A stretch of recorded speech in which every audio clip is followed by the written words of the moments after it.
இவர் கொல்ல மாட்டார்னு நினைச்சிட்டு இருந்திருப்பாப்புல, டக்குன்னு ஆனா போட்டு தள்ளிட்டாப்புல. அந்த டயலாக் பேசுறப்போ கூட இருக்கிறது வந்து நம்ம சிம்பு இருப்பாரு. The reason to live is to kill அப்படிங்கிற மாதிரியே. ஸோ ஒருத்தன் வாழ்றதே கொல்றதுக்காக தான்.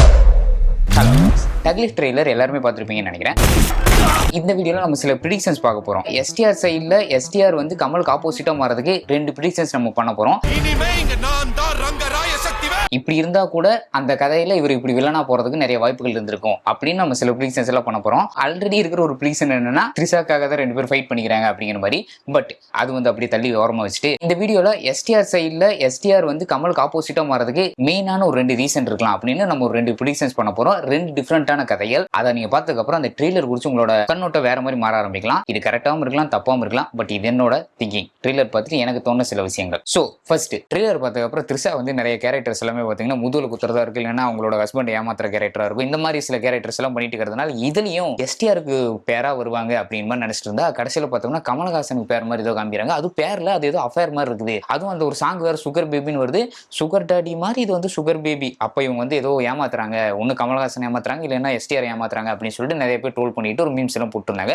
பட் த்ரிஷா வந்து சொல்லியிருக்காங்க, நீங்க பார்த்தது 2 மணி நேரத்துக்கு மேல இருக்கிற படத்துல 2 நிமிஷம் தான். ஸோ அதை வச்சு நீங்க முடிவு பண்ண முடியாது. படத்துல இன்னும் பயங்கரமான நிறைய சீக்ரெட்டான விஷயங்கள்லாம் இருக்குது, படத்துல வந்து பாருங்க அப்படின்னு சொல்லிட்டாங்க. நம்ம ஒரு கெஸ்டிங் பண்ணலாம் அப்படின்னா வந்து மேபி த்ரிஷா வந்து எஸ்டிஆரோட லவரா இருக்கலாம், இல்லைன்னா நாசரோட பொண்ணா இருக்கலாம். இல்ல அப்படின்னா ரங்கராய சக்திவேல் அப்படிங்கிற அந்த கமலஹாசன் அந்த கேரக்டர்னால இவங்க ஆல்ரெடி பாதிக்கப்பட்டிருக்கலாம் த்ரிஷா. அதனால அவரை பழி வாங்குறதுக்காக கமலுக்கு வந்து ஒரு மாதிரி இந்த அஃபேர் கேரக்டர் மாதிரி சுகர் பேபி மாதிரி ஒரு விஷயம் பண்ணிட்டு இருக்கிற மாதிரியும், இந்த படம் வந்து எஸ்டிஆர் லவ் பண்ற மாதிரி அவரை கொஞ்சம் ஏமாத்தி இவங்க 2 பேர்த்தையும் ஃபைட் பண்ண வைக்கிற மாதிரி சில சீன்ஸ் இருக்கலாம் அப்படின்னு நினைக்கிறேன். அந்த ஒரு சாங் வந்துச்சுல ஜிங்கிச்சா ஜிங்கிச்சான், அதுல பாத்தீங்கன்னா எல்லாருமே டான்ஸ் ஆடிட்டு இருப்பாங்க. ஈவன் எஸ்டிஆர் கூட பயங்கரமா டான்ஸ் ஆடிட்டு இருப்பார், கமல் ஆடிட்டு இருப்பார். பட் இவங்க மட்டும் அதுல வந்து ரொம்ப சேடா ரொம்ப சீரியஸா இருப்பாங்க. இவங்க கூட வர ஒரு கேரக்டர் பாத்தீங்கன்னா அவங்க வில்லாதி வில்லி அப்படிங்கிற அளவுக்கு பழைய படங்கள் எல்லாம் பயங்கரமான வில்லத்தனமான ரோல்ஸ் எல்லாம் பண்ணிருப்பாங்க. சோ அதனால வில்லினால ஒரு வில்லியான ஒரு த்ரிஷாவா மாறதுக்கும் நிறைய வாய்ப்புகள் இருக்கு.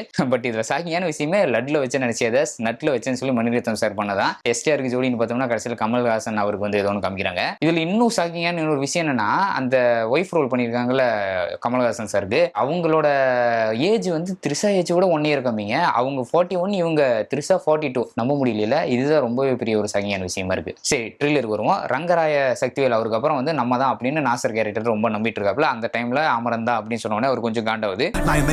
எந்த இடத்துல பார்த்தாலும் கமல்ஹாசன் இருக்கிற இடத்துல எல்லாம் இவரு நாசர் இருப்பாரு. சோ கூடவே இருந்த ஒரு மனுஷன் ரொம்ப கடுப்பாகி கடைசியில் அவருக்கு ஆப்போசிட்டா மாதிரி நிறைய கூட்டத்தெல்லாம் சேர்த்து கமல்ஹாசன் போட்டு தள்ளுறதுக்கு நிறைய பிளான் பண்றாருன்னு நினைக்கிறேன். ஒரு கார்ல வந்து கமல்ஹாசன் போயிட்டு இருக்காரு, சுத்தியுமே ஒரு போட்டு தள்ளுறதுக்காக நிறைய ஃபைட் சீன்ஸ் எல்லாம் நடந்துருக்கு, கார் ஆக்சிடென்ட் எல்லாம் நடக்குது. ரெட்ரோ படத்துல அப்பா கேரக்டர்ல வந்தாருல சூர்யாக்கு, அந்த கேரக்டர்ல இதுல வந்து ரொம்ப இம்பார்ட்டன்டான ரோல் பண்ணியிருக்காருன்னு நினைக்கிறேன். அவர் தான் வந்து இந்த ரோட்ல கார் ஆக்சிடென்ட்லாம் நடந்துட்டு இருக்கும், கமல்ஹாசன் போட்டு தள்ளுறதுக்கு பிளான் போயிட்டு இருக்கும். அந்த டைம்ல வந்து அவர் கன் எடுத்து சுட்டுட்டு இருப்பாப்புல ஃபுல்லா உடம்புல ரத்தத்தோட. அவர் வந்து ஒரு டயலாக் சொல்லுவாரு, பவர் நம்ம வீட்டை தேடி வராது, நம்ம தான் போய் எடுத்துக்கணும் அப்படின்னு. அந்த டயலாக் பேசுறப்போ கூட இருக்கிறது வந்து நம்ம சிம்பு இருப்பாரு. சோ சிம்பு தன்னோட அப்பாவை போட்டுதலுக்காக பிளான் பண்ண ஒரு அட்டம் தான் இந்த கார் ஃபைட்னு நினைக்கிறேன். அண்ட் மெயினா நோட் பண்ணியிருந்தீங்கன்னா இந்த ஒரு டயலாக் பாத்தீங்கன்னா எமனை வச்சு ஒரு டயலாக் பேசியிருப்பாங்க. ட்ரெய்லர் ஸ்டார்டிங்லேயே எமன் இருக்கும், எண்டிங்ல வந்து எமன்ங்கிற டயலாக் இருக்கும். நீ என்னோட உயிரை காப்பாத்தினவன், எமன்கிட்ட இருந்து என்ன மீட் எடுத்துவேன், நீ நானும் ஒன்னாயிட்டோம் அப்படிங்கிற மாதிரி சொல்லியிருப்பாப்புல. எண்டிங்ல பாத்தீங்கன்னா இது எனக்கும் எமனுக்கும் உண்டான கதை அப்படிங்கிற மாதிரி எண்டிங்ல முடிச்சிருப்பாரு.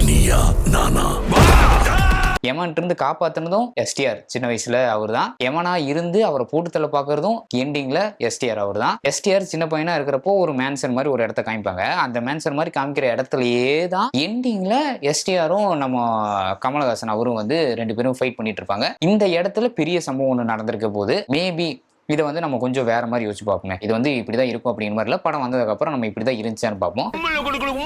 தெரியாது. எஸ்டிஆர் வந்து சின்ன வயசா இருக்கிறப்போ ஏதோ ஒரு சம்பவம் அந்த மேன்சன் பக்கத்துல வந்து ஏதோ நடக்குது, கமலஹாசன் போட்டுறதுக்கு ஏதோ ஒரு பிளான் போயிட்டு இருக்குது. அந்த டைம்ல வந்து எஸ்டிஆர் வந்து காப்பாத்திடுறாரு. ஸோ அதுக்கப்புறம் தன்னோட பையனா நினைச்சு அவர் எடுத்து வளர்த்திட்டு இருக்காப்ல.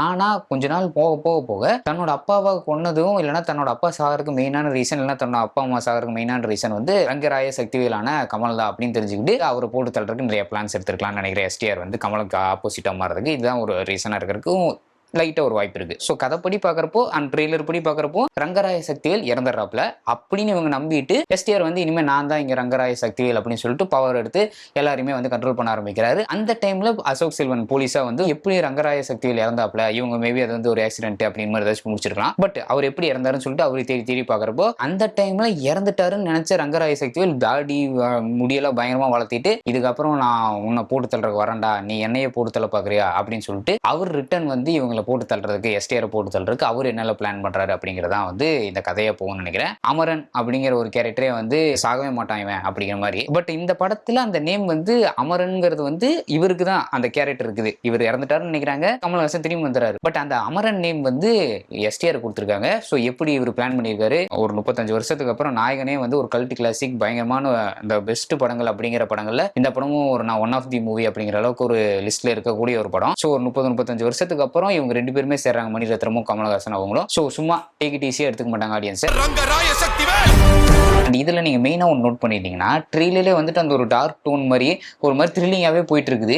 ஆனா கலர்ஃபுல்லா ஒரு ஃப்ரேம் வருது. ஏதோ காலேஜ்ல ஏதோ ஒரு பாட்டெல்லாம் பாடிட்டு இருக்கிற ஒரு பையன், அவனை சுத்தி நிறைய பேர் வந்துட்டு டான்ஸ் எல்லாம் ஆடிட்டு இருக்கிற மாதிரி, அவனை சேர் பண்ணிட்டு இருக்கிற மாதிரி. அந்த பையனை தான் எஸ்டிஆர் கூட்டு வச்சு விசாரிச்சுட்டு இருக்கிறாப்புல. அதே பையனை தான் கமல் அடுத்து ஒரு ஷாட்ல போட்டு தள்ளுறாப்புல. பட் இந்த இடத்துல நீங்க நல்லா நோட் பண்ணீங்கன்னா கமல் பக்கத்துல நின்றுக்கிற நாசரும் அந்த இன்னொரு ஜோஜு அவரு இருக்காருல்ல, கரெக்ட், சூப்பர் நேம் ஞாபகம் வந்துருச்சு பாத்தீங்களா, ஜோர்ஜ் ஜார்ஜ் அவர் இருக்காருல, கொல்றத வந்துட்டு ரொம்ப ஏதோ ஒரு கேஷுவலான ஒரு விஷயம், நமக்கு எல்லாம் கொலையெல்லாம் ஒரு பெரிய விஷயம் அப்படிங்கிற மாதிரி நார்மலா பாத்துட்டு இருக்காங்க. பட் எஸ்டிஆர் மட்டும் பக்கத்துல நின்றுட்டு அந்த கொலையை வந்துட்டு ரொம்ப ஒரு சேடாவோ இல்லைன்னா வந்துட்டு ஒரு மாதிரி அந்த கொலை நடந்துடக்கூடாது அப்படிங்கிற மாதிரி ஒரு ரியாக்ஷன் இருக்கிறாரு. இது மேபி அவனை கொல்றது வந்து பிடிக்காம கூட இருந்திருக்கலாம். பட் ஆப்போசிட்டா இன்னொரு விஷயம் யோசிச்சு பார்த்தோம்னா, ஒருவேளை எஸ்டிஆர் வச்ச ஆளா இருக்கலாம், இல்ல அப்படின்னா எஸ்டிஆரோட தம்பியா இருக்கலாம். கமலுக்கு ஆப்போசிட்டா இவர் பண்ணிட்டு இருக்கிற மிஷன்ல இவன் ஒரு முக்கியமான ஆளா இருந்திருக்கலாம். இவனை வச்சு சில காய்கள் நகர்த்திட்டு இருந்திருக்கலாம் எஸ்டிஆர். பட் அது கமலோட டீமுக்கு தெரிஞ்சு கமல் வந்து இவரை போட்டு தள்ளுறப்போ என்ன பண்றது, நம்மளால தடுக்க முடியலன்னு சொல்லிட்டு அவர் ஒரு மாதிரி சேடா இருக்கலாம். அப்படி போயிருந்ததுன்னா இது வந்து ஒரு நார்மலான விஷயம்.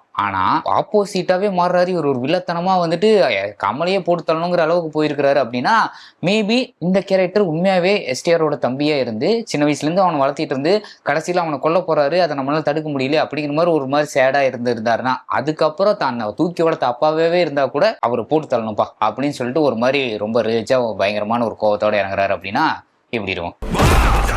ஈவன் வந்து ஒரு இது சொல்லியிருப்பாங்க, the reason to live is to kill அப்படிங்கிற மாதிரியே. ஸோ ஒருத்தன் வாழ்றதே கொள்றதுக்காக தான் அப்படிங்கிற மாதிரி ஒரு ரோலு. 2 பேருமே அப்படிதான் இருக்காங்க. ஸோ எப்படி அப்பா மகனுக்குள்ள இந்த மாதிரி ஒரு ரிவால்ட்ரி வரப்போகுது, இவங்க 2 பேரும் எப்படி போட்டி போட போறாங்க, அந்த எமோஷன்லாம் எப்படி செட் ஆக போகுதுங்கிறது வந்து கமல்ஹாசனும் இவர் மணிரத்னமும் கதையை எப்படி எடுத்து வச்சிருக்காங்க அப்படிங்கிறது வந்து படத்தை பார்த்து தான் தெரியும். எண்டிங்ல எல்லாம் பாத்தீங்கன்னா அப்பா பையன் இருந்தவங்க எல்லாம் கிளைமாக்ஸ்ல எல்லாம் பாத்தீங்கன்னா அடிச்சு விழுகுறாங்க.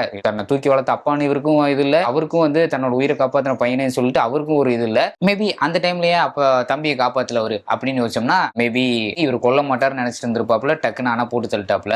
அந்த மாதிரி ஏதோ ஒரு சம்திங் இருக்கலாம். இது வந்து ஜஸ்ட் ப்ரிடிக்ஷன் தான். ஸோ அதனால ப்ரிடிக்ஷன் நம்ம எப்படி வேணாலும் பண்ணலாம்ல. இது எனக்கு தோணுன ஒரு விஷயம். அது நம்ம படம் வந்ததுக்கு அப்புறம் இது அப்படிதான் இருந்துச்சு அப்படிங்கிறத நம்ம வெயிட் பண்ணி பார்ப்போம். ஸோ ஒன்று வந்து அப்பா சைட்ல ரிவெஞ்சா, இல்லைன்னா தம்பி சைட் ரிவெஞ்சா, இல்லைன்னா மீம்ஸ் எல்லாம் போட்டுட்டு இருக்கிற மாதிரி த்ரிஷாக்கான ஒரு ரிவெஞ்சா அப்படிங்கிறதெல்லாம் வெயிட் பண்ணி பார்ப்போம். நீங்க இந்த படத்தை பத்தி என்ன நினைக்கிறீங்க? நீங்க ஏதாவது கண்டுபிடிச்சிருக்கீங்க அப்படின்னா கீழே கமெண்ட்ல சொல்லுங்க.